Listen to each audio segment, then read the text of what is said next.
Disorder in the house.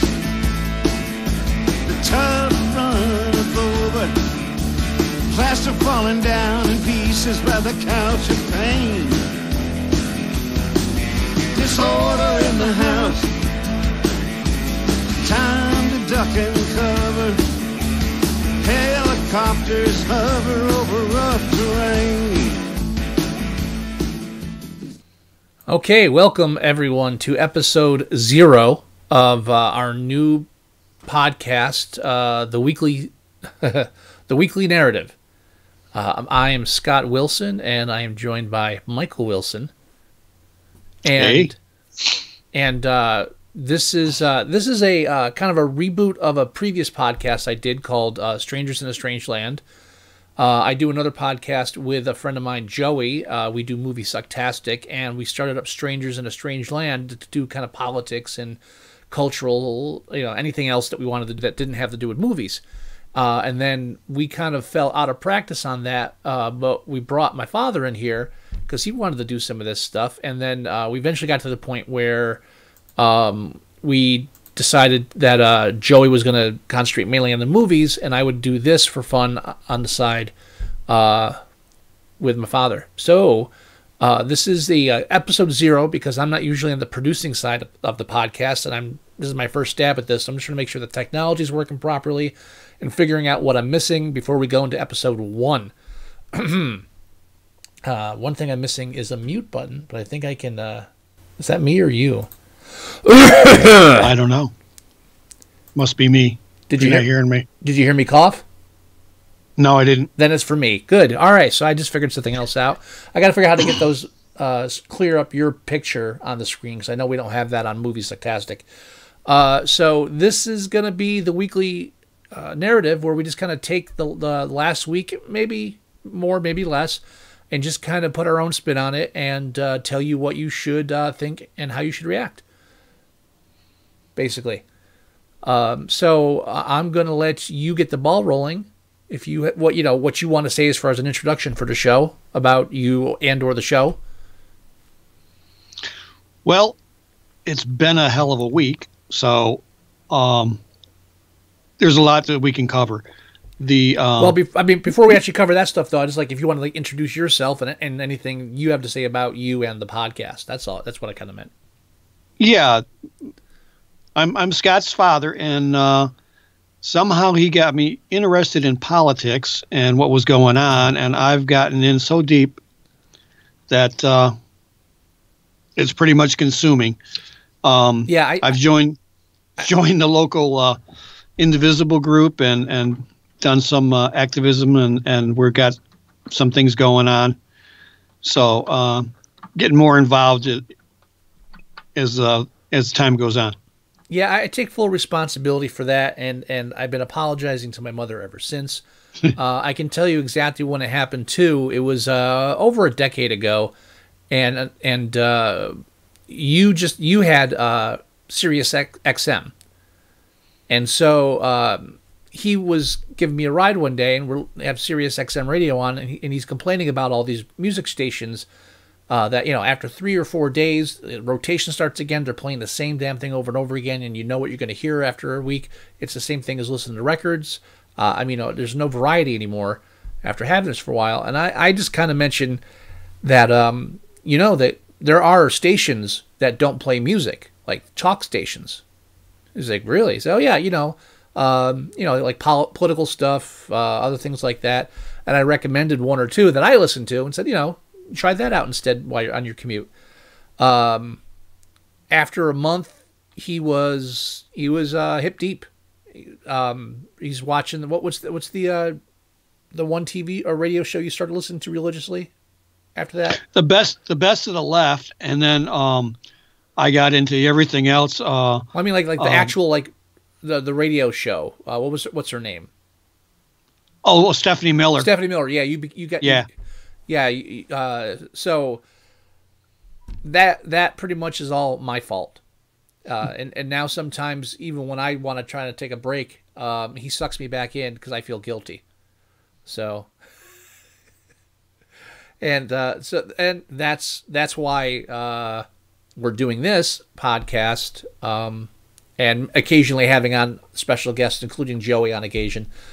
But that's really the origin of your obsession. My obsession was I was actually more right wing out of high school because I was stupid, and I eventually and I listened to Rush Limbaugh and Sean Hannity when he started, and some people from the before them that I kind of names I forget at the moment, and gradually, roughly around the time that McCain ran against Bush for the nomination to run for president back in 92, no, 98.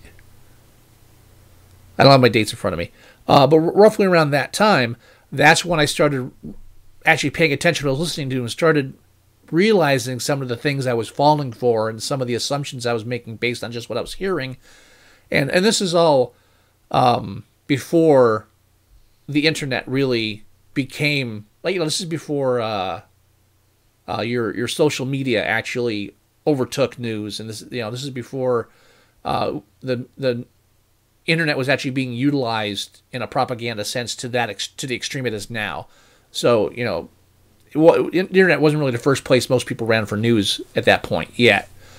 But that's where the whole obsession with me started. And I'm your typical armchair political commentator.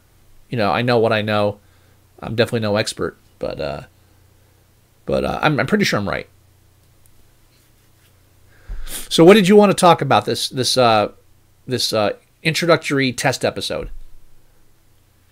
Well, the whole shutdown thing, and what a bluff that was, and now, I'm noticing. Do you think it's a bluff? Do you think it was a bluff? The way he backed down, yeah.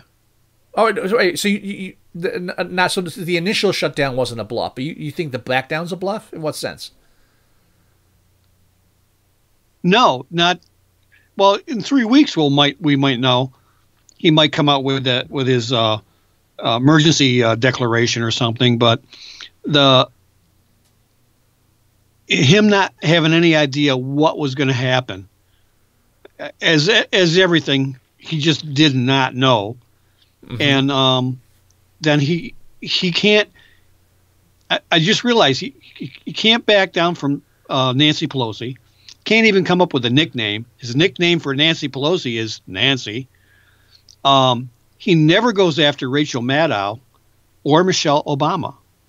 So this bully has these women that he cannot stand up to. And Ann Coulter, you can throw right in that mix. Mm-hmm. Oh, it's definite. And one of the great things about him losing the shutdown, which is the general consensus is that they lost. If you ask anybody outside of the White House staff and him, basically he tried to blackmail the House and the Senate into doing what he wanted.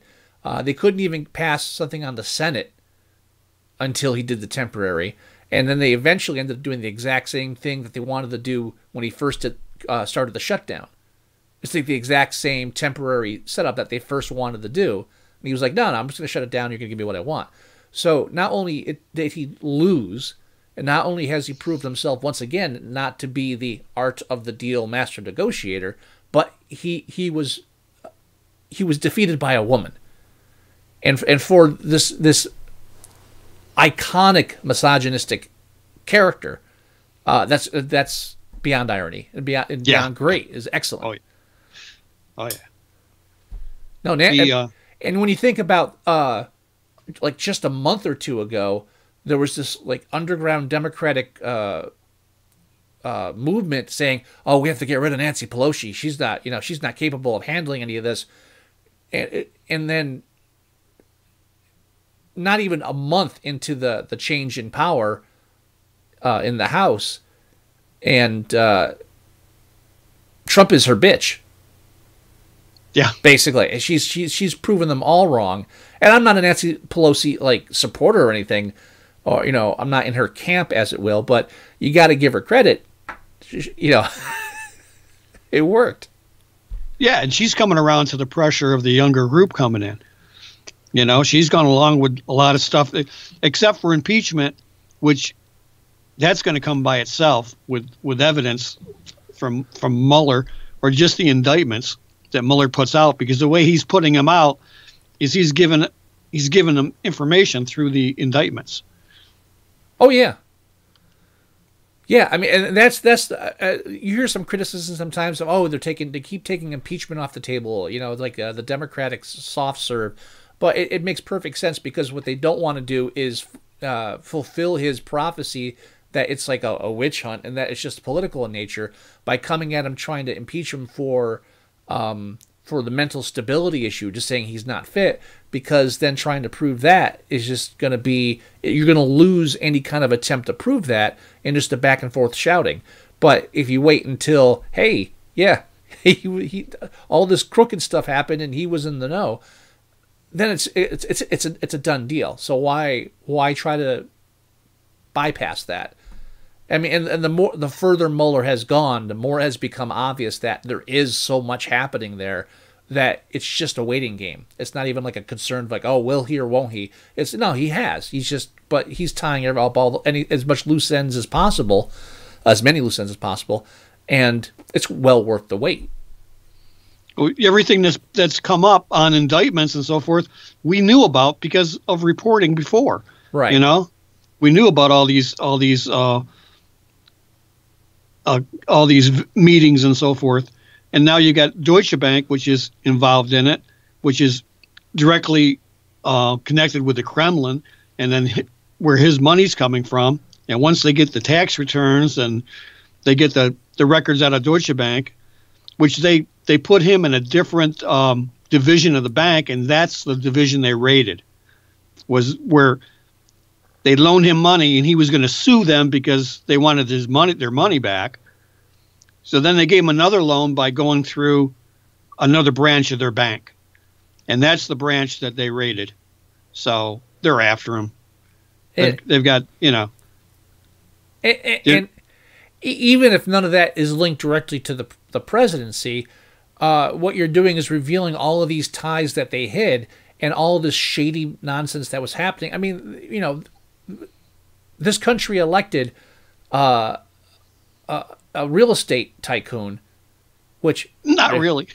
Well, you know what I mean. I mean, that's Yeah. where the money came from, and that's what he parlays his business in.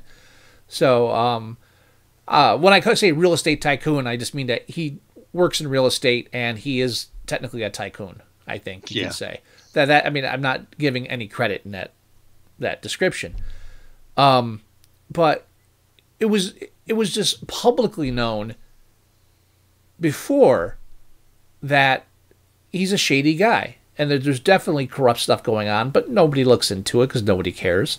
You know, white collar crime, who's it hurting? And it's all going to come out now. That's really so. His nickname was Don the Con. Yeah, in New York City. I mean, even if they can't prove that he was directly responsible or directly like he directly coordinated this kind of collusion, they're going to be able to prove without a doubt that he had all these ties to the Russians, whatever, and that they were using those ties and other ties, and that he just let it happen. I mean, that's at the very least. At the very least, it's going to be, yeah, you're an incompetent idiot because you've got all this stuff going on around you based on stuff you did, and you didn't do anything to prevent it, and you just, you know, you're the cause indirectly. That's worst case scenario. I don't think it's going to be that. I think it's going to be much more. But it's like, at this point, with what they've shown, no matter what happens, it's not going to go well for him. No way. And now you got the security clearance of his son-in-law, Cushy, and then 30 other people that were cleared that the FBI said no way.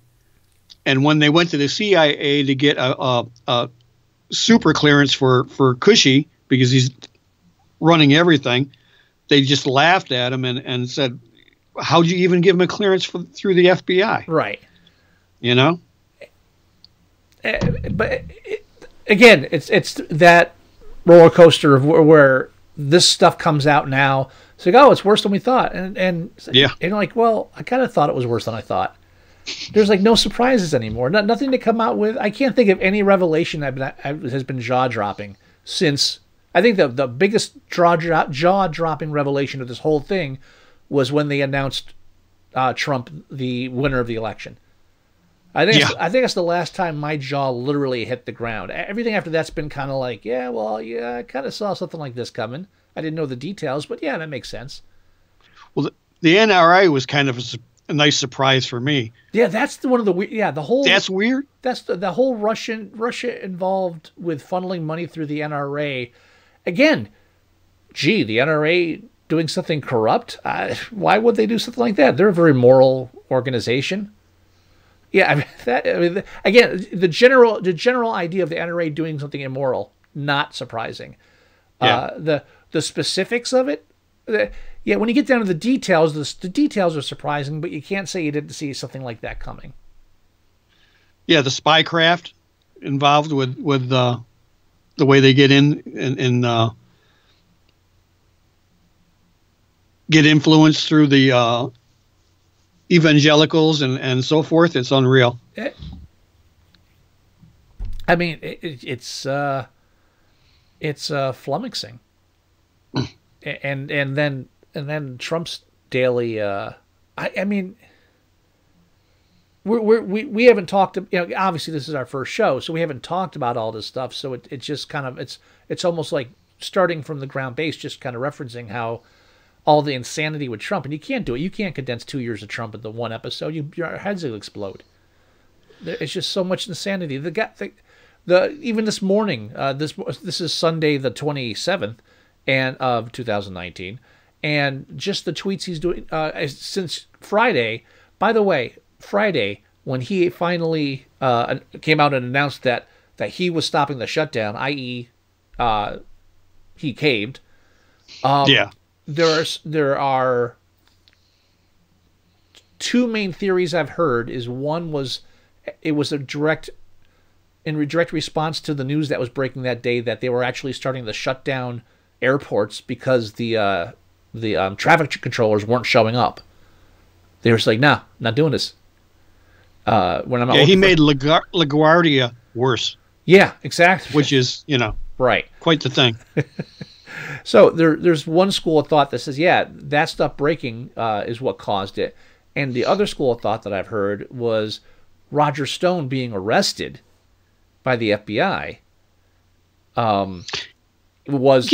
He's got his guy in the FBI, as acting attorney general, right? So he's got to know what's going on before it actually happens, because they have to go to the attorney general to get permission to do these things. Mm-hmm. So he's already got the heads up on it. So he's reacting before it happens. Well, but in this case, he reacted after it happened. Yeah. Right. But the whole shutdown thing might have been a reaction to what was going to be coming down. You mean the wheels might have already been rolling on it? Yeah. I got you. But so I mean, the fact it happened on a Friday, that's one thing entirely. That's your news dump right there. But what do you think is more likely, that he was influenced by actual events that were making him look worse, or just as an attempt to kind of cover the Roger Stone news by overpowering it with that? Yeah. He was trying to crash the Roger Stone news because he knew it was coming out, but he created the problem because he probably knew some of this was happening. He behind the scenes, he's got to know a lot more. Well, but again, like even Roger Stone has been saying for months, I'm probably going to be indicted. Oh yeah. Which is something innocent people always say. It's like, no, they're going to arrest me any day now. I didn't do anything, but I'm telling you, it's coming. Mm-hmm. It's not a day goes by that I don't think of that. So yeah, you got that, and then Puerto Rico's money's running out for reconstruction and everything, and he's looking for places to get money when he does his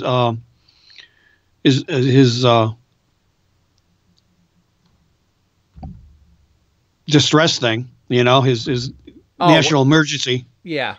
Because when he does the national emergency, he's got the power to take money from wherever. Mm-hmm. So the California fires hurt the Democrats in California, hurt Puerto Rico, that made him look bad because he wasn't doing his job. But, Yeah, well, he's already pulled that on California a couple of times with the fires, saying, "Oh yeah, you guys mismanaged everything." You're not raking your forest, right? Even though they were federal forests that were, it was under him. 90% was federal. I know, and this is one of those things. Like, it's like every time something like that, he says he's going to do something like this, you get these experts that come up, and half of the experts will say he can do what he wants to do. The other half will say that he can't. It happens with everything, not even just him. Whenever something comes up, like, oh, this is a possibility, you got experts saying yes, experts saying no. I'm obviously not an expert. You're obviously not an expert. But when it comes to him actually being able to call a national emergency on immigration, do you think, like, legally, like, that's even an option? I don't think he even thought of it until a reporter asked him if he was going to do it. That I believe. Oh, yeah. Yeah. He said, oh, I could do that if I wanted to. Yeah. He had no clue. So then he goes back and he asks somebody when he's not watching TV, And then and all it takes is one person to agree with him and say he can, and he's gonna go with the person he's gonna go with the yes man. And that's all he's got around him now. Yeah, so he got rid of anybody that would tell him different. Mm-hmm. Now, but I mean, what do you think? You think that's something that could actually happen? Are we looking at a reality here, or is this just another false flag, as it were? I don't know if it would take it would take somebody, maybe the Senate, the senators or somebody going in and straightening them out. I mean, if you think about it, Nixon it was just a group of senators and the leader of the House that went in and told him he had to resign. But I don't know if he even listens to them. I mean, the turtle man there, he's been hiding out. Mm-hmm. Yeah, Mitch McConnell is definitely having issues. Yeah, we don't know if he's in with Russia too. We found out a lot of senators that are. I think that, honestly, I think like Mitch McConnell and most of these senators that pull this shit, it's just that they just don't care. And I don't think it has anything to do with like oh, they're in bag with Russia too. I think it's just a matter of, it's like a desperate play that we just need to use this to get as much done as we possibly can, and in doing so, they're securing favors for any of the lobbyist groups or organizations or companies that are backing them, and guaranteeing that once they leave the private sector or the government, the public sector, excuse me, I got to ask backwards. Once they leave the government or the public sector or whatever, they're guaranteed like these cushy jobs in the private sector. And I think a lot of it is just securing their own wealth and their own comfort, and they honestly don't give a shit about anything or anybody. Yeah, his McDonald. Yeah, his wife is got a cushy job. Yeah, I mean, it's just all about accumulation of as much wealth and power as possible up until that last dying breath, which hopefully is soon, because Trump had a tweet yesterday like, thank you to the RNC for 100% support in securing my nomination for 2020. I was like, oh, thank you, RNC, for ensuring the eventual demise of the GOP by doing that, because that's the RNC has been taken over by Trump's campaign. Right, it's all one and the same now. Yeah, and the fact that they're letting it happen, there's no public outcry, is insane. Yeah, me a second. Even though he's saying that more and more Democrats are going to the Republican Party, it's pretty much the opposite. I mean, you've got half the pundits on TV were Republicans. I feel the increasing lack of necessity to have to repeatedly say that anything he's saying is not based in any kind of factual truth. Oops. Yeah, I know. It's it wears on the soul. It does, and I think you hit a point where you just can't keep repeating it, and it's in one way that like this constant lying wins out, because you really just it gets to the point you can't just take the time every single time to say yes, no, that's a lie. Here's the proof of that, and it just gets to the point where you're like, yeah, no, you know it's a lie, you know it's wrong. There's no point in trying to back it up. As soon as he went after the mainstream media and for all their downfalls and all their corporatism that's involved because of the ownership and so forth, still go after the media, and they're doing more reporting and finding more dirt on him, and he just denies it because fake media. Same term Hitler used. That's why I really I get the whole thing with the far right and the Trump supporters where they whine about the mainstream media, because in their mind, mainstream media means liberal, biased, all of that. Excuse me. But when the left does the same thing, when you hear them start parroting, oh, you can't trust the mainstream media, they're using the same excuse that the right has come to use to try to negate any news that they don't like or don't agree with, and they're feeding the monster. They're helping perpetuate this myth that if it comes out of the mainstream media, you can't trust it, and it's intellectually dishonest, and it irks me so much. So it's people that I like on the left. Occasionally they'll do that where it's like, oh, mainstream media is a joke, all news is just, no, it's really not.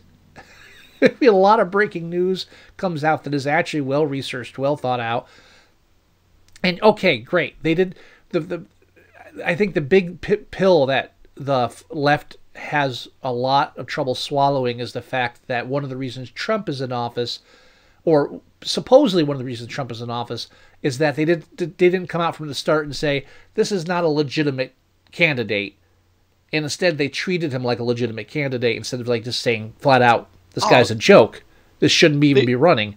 Yeah, they were ignoring Bernie and showing Trump's rallies from start to finish. Well, they were ignoring most of the Republican people running because he was a show. It was a show, and people were tuning into the show. That's great, and that's part of their job. I get that.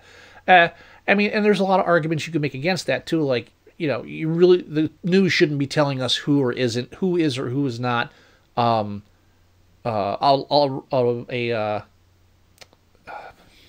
The word I just used. They shouldn't be telling us who we should be considering a serious candidate. That they should just be presenting the facts and everything, and we should be choosing it. And there's a lot to say for that. I was just as frustrated as well when they would keep showing Trump, keep interviewing Trump, and not one of the newscasters would just turn and say, but obviously this guy's a joke. Yeah, it hurt me deep inside. But again, do you really want the news telling you who you should not be taking seriously? They're not supposed to tell us how to think. And honestly, the people that did vote for Trump, if the media came out and said this guy's not a real candidate, do you think they actually would have listened? Yeah, it would have worked in his favor. Yeah, they just would have turned it around. See, they're against me automatically. You can't do it. As much as you want them to do it, as much as you wanted to do it, you can't do it. So it just bothers me when left-wing people come out and say that, because that's a fallacy from the right. You can't use the same false logic that they're using. Otherwise, we just keep circling around and it all dies. No, but the whole country's been pushed so far to the right that the extreme left is actually the middle of the country. I mean, I disagree all with that those totally. Extreme views, if you look at the polling, healthcare and the environment and climate change. Those are all things that people are concerned about and want something done, and they're treating it like it's radical. Well, and it's nowhere near radical. But the right. See, I totally disagree with the idea that the country is being pushed to the right and that the left looks like center now, because I've experienced firsthand and have known people that are of the far left, and the far left is still far left. If you want to talk like in what the political environment considers center, yes, that makes sense. I agree with that totally. But I also think it's hard. I mean, I think it's hard to argue that the whole country is being forced far right when more and more polling is showing a majority of people that are for progressive causes, or what would have been called liberal causes 10 years ago. I mean, again, environmental. The polls do show an increased number of people that are actually, hey, this is a concern. Your extremes, I think the right always seems like the extreme end that is pushing the narrative because they're the loudest. They're the more obnoxious. I think the far left is more annoying than anything else, and the far right is more obnoxious than anything else, and obnoxiousness is always louder than annoyingness. Yeah, but I think the narrative of the media is that the country is more center right than center left. Maybe the way the media portrays it and says that somebody is an extreme left when they come up with something that's definitely center to the country, and they do that all the time. Yeah, but I'm not saying they don't. They do, but I don't know if it's like a constant. I mean, they may do it. I honestly, when you're talking about like television media, television news media, again, ratings is the main thing. So they're going to try to focus on things they think are controversial because that gets viewership. And I also think that they try to make things more controversial than they are to gain viewership. So sometimes they do create this false narrative of this is a big deal and this is something that most people aren't going to like. It's like they try to paint it as more left, maybe. So yeah, in that regards, I kind of have to agree a bit. And sometimes it also lends to it that sometimes the mainstream media maybe doesn't shout as loudly about certain things as they should. I think a lot of anything that won't sell a bomb, they're not going to talk about. Well, I mean, I think the media reported a lot on let's say the real crisis of the children being kidnapped by Trump and the fake. I would call it kidnapping. Yeah. I have no problem escalating that. Put them in concentration camps. Yeah, I have no problem saying that either. And then the fake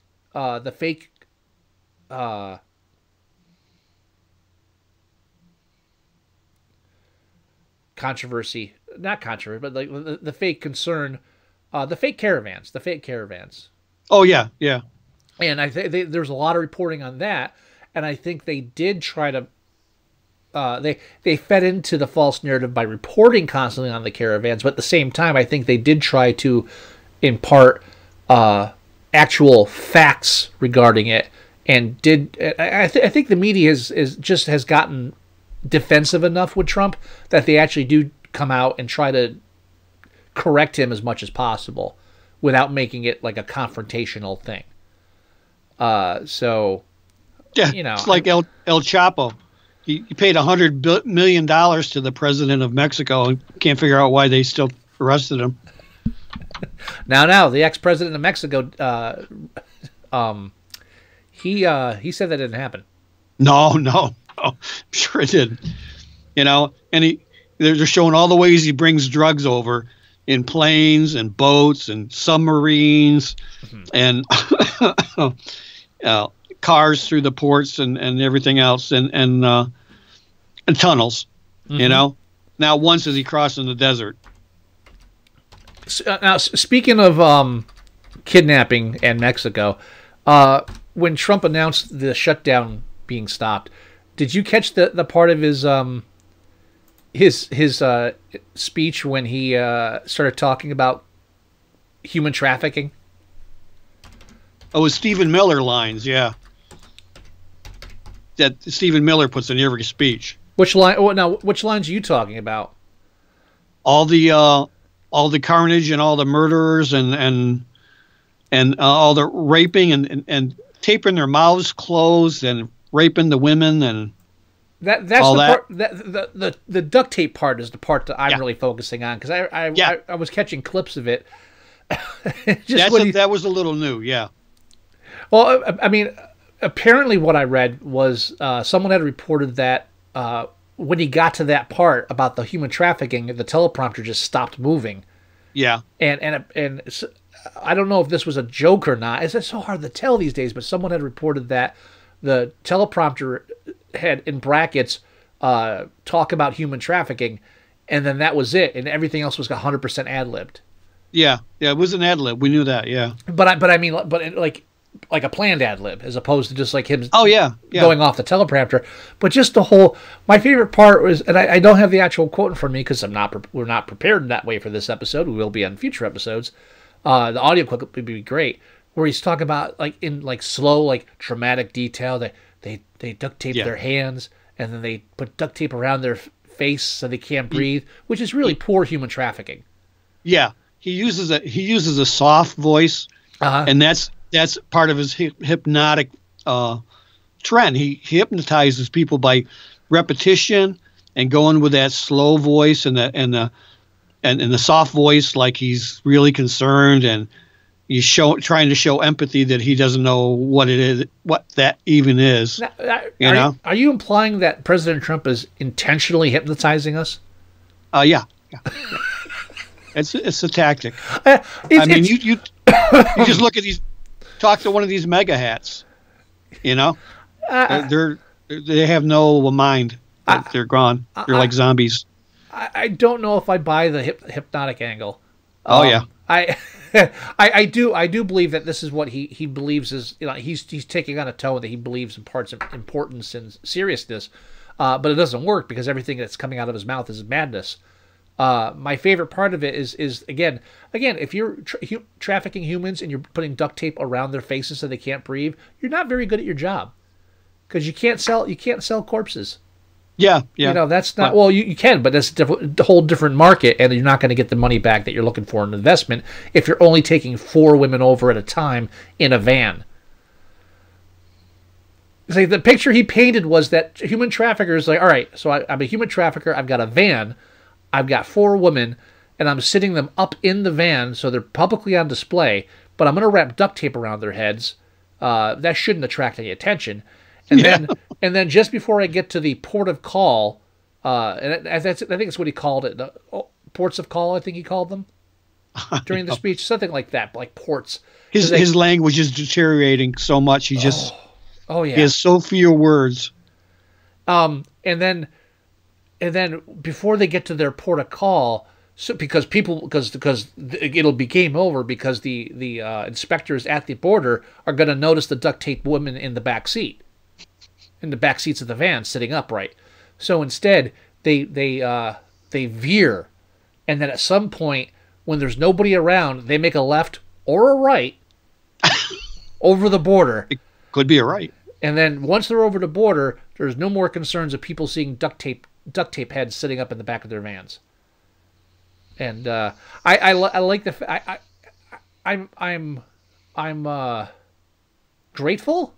Or I find I'm grateful, but I also find it highly amusing that some journalists took the time to actually speak with people involved in stopping human trafficking and ask them specifically, is this a fair description of what happens in human trafficking? And they actually did that so they could get the reply of, no, this does not happen at all in human trafficking. This is no semblance of reality whatsoever. I'm paraphrasing, of course, but we all knew that. And he's their president.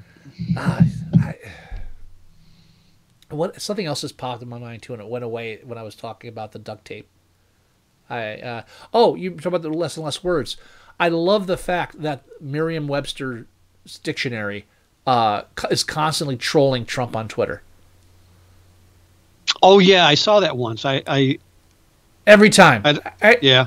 You know, I don't have them on my Twitter. You know you're not good.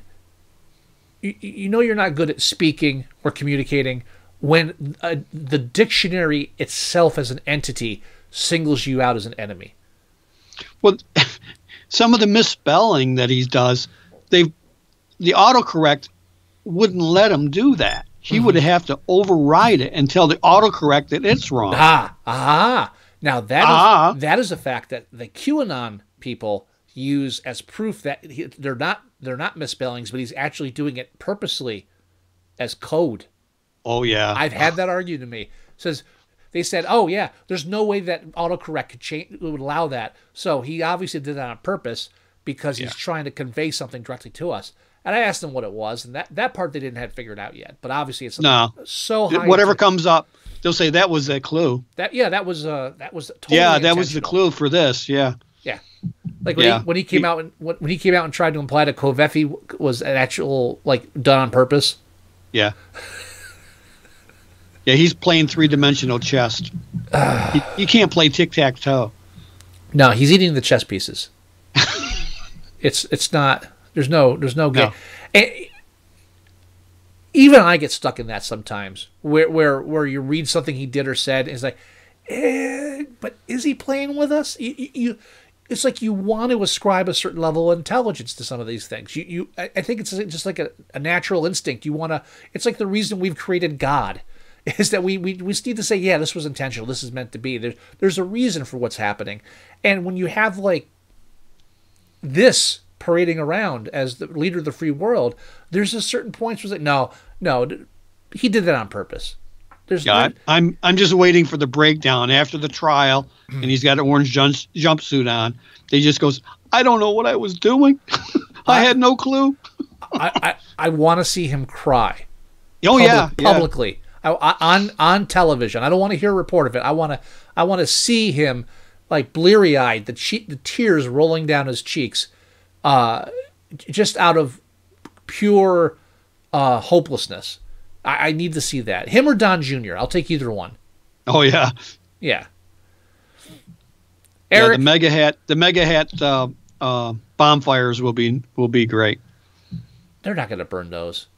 Oh yeah, those people aren't. No, they're gonna.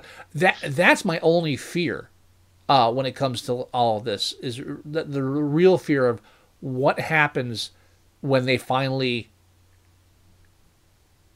They've got to give in or create an underground movement you've had that to a degree all over. Well, I mean that's pretty much like white nationalism. That's your underground movement for people. Yeah. But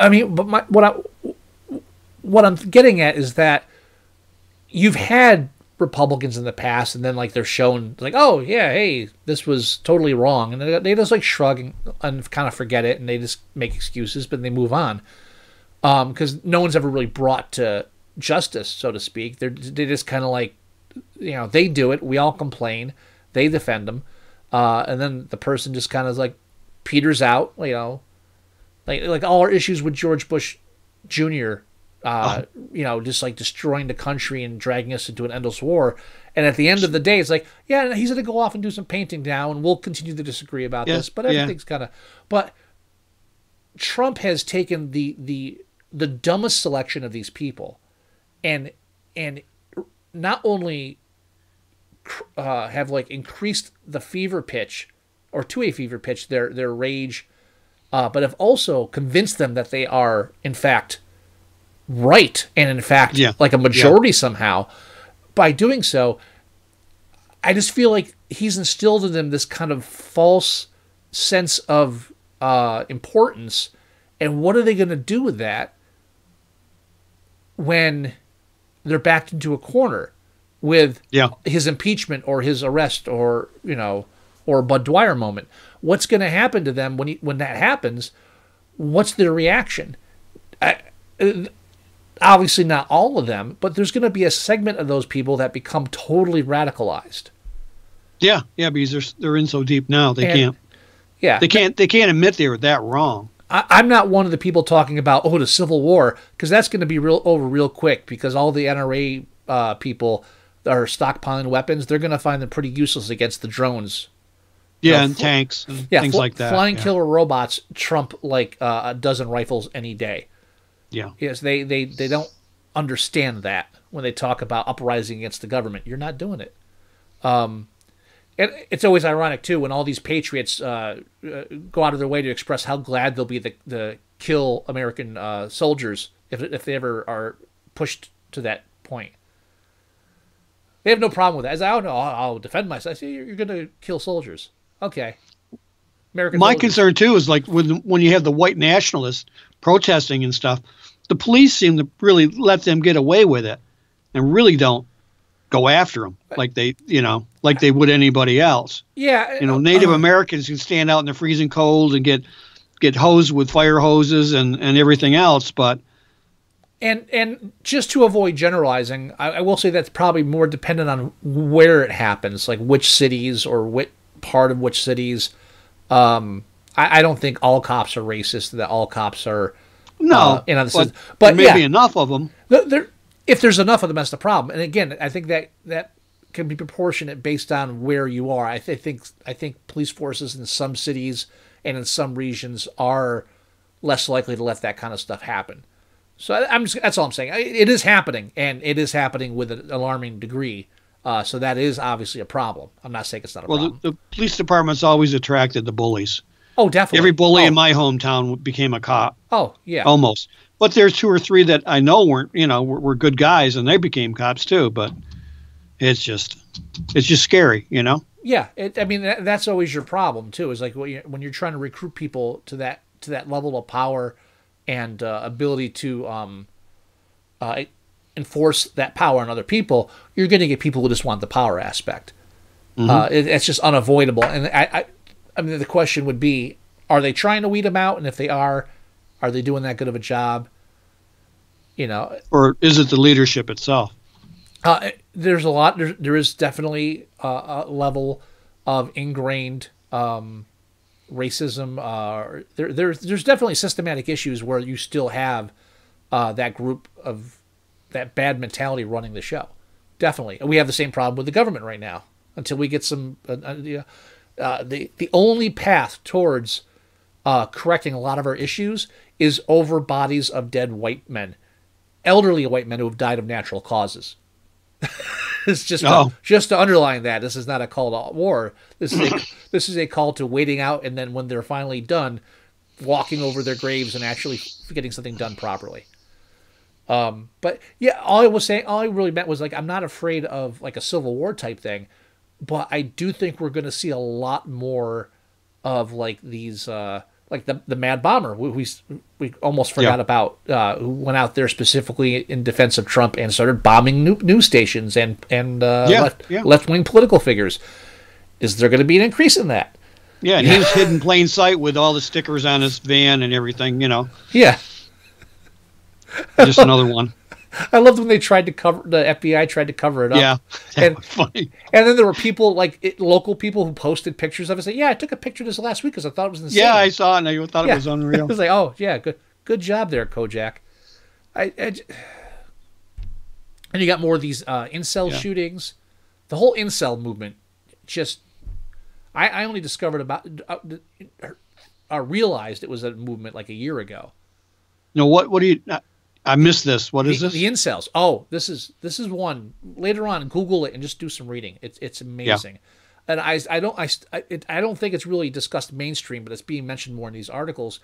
There were like the last couple of shootings that have taken. There's been at least a couple of shootings that have taken place. They call themselves incels. It's short for involuntary celibates. Oh, okay. And it's basically a group of virgins.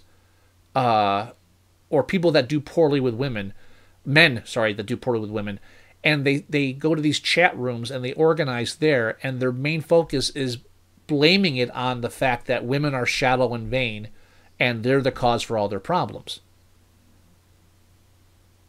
And this whole movement has started spawning over the past few years. I don't have an exact number, but there's fractions of this group, this movement, so to speak, that has become increasingly violent towards women. To the point where there's been at least a couple of self-identified incels that have gone on killing sprees, specifically targeting women or women they know. And there's a segment, this whole incel community has been slowly crossing in with the white nationalist movement. Yeah, I was going to say that they sound like Nazis. That's roughly it's one of the areas where that kind of mentality comes from, I guess. So yeah, so there's been this kind of influx, and that's well, I forget where I mean, what I'm saying is that your MAGA hat people, there's going to be a portion of them that act like these incels. Oh, well, you rally with enough people like you, and all you agree that the only thing that's causing all these problems is one group of people. Eventually, some of them say, "Hey, we should take care of those other type of people." Yeah, it's like, do we still have one FBI agent that's in charge of domestic terrorism? Just one? That's what they had at one time. It was just one. Ooh. One agent. How's he doing? I think he's busy. I think he's very busy. All right. We may have to wrap up the show at this point. Okay. I think I got a call in. I'm like on call working today, so I'm kind of squeezing this in. So what you're seeing here is just a rough idea of what our shows are going to be like. They'll be a little bit more structured, a little bit more production. Like I said, this is episode 0. This is just kind of like a dry run through to see how everything's going to work. There'll be some tweaking going on, but we're hoping that enough people will watch that. We'll just get a few people that may want to chime in, join us, or at least offer topics. I mean, I don't know. It's definitely don't want this to be a one-way street, even though it technically is, since you're just watching us. But definitely looking forward to digging in deeper on specific topics than just freewheeling the whole episode. Yeah, and I want to add in some call to actions, what we can do, even if it's just calling your congressman. I do this on my lunch, and just it's just a recording, but when it really affects them more than most people think. And most of them, you can't show up at their office and do anything because they're not there or they're not going to talk to you. But through the invisible direction that the groups get, I can give some of that input, and maybe somebody can take a few minutes and make a phone call or do something that will help us move forward. Definitely. Yeah, I'm looking forward to that too. So thank you everybody for tuning in. This has been the Weekly Narrative, and there's a very good chance that will be the title of the show next week. But I think we're leaning on this one as the final title. Thanks for watching and or listening, and see you next week. All right, everybody, take care. Or don't. I don't know. I mean.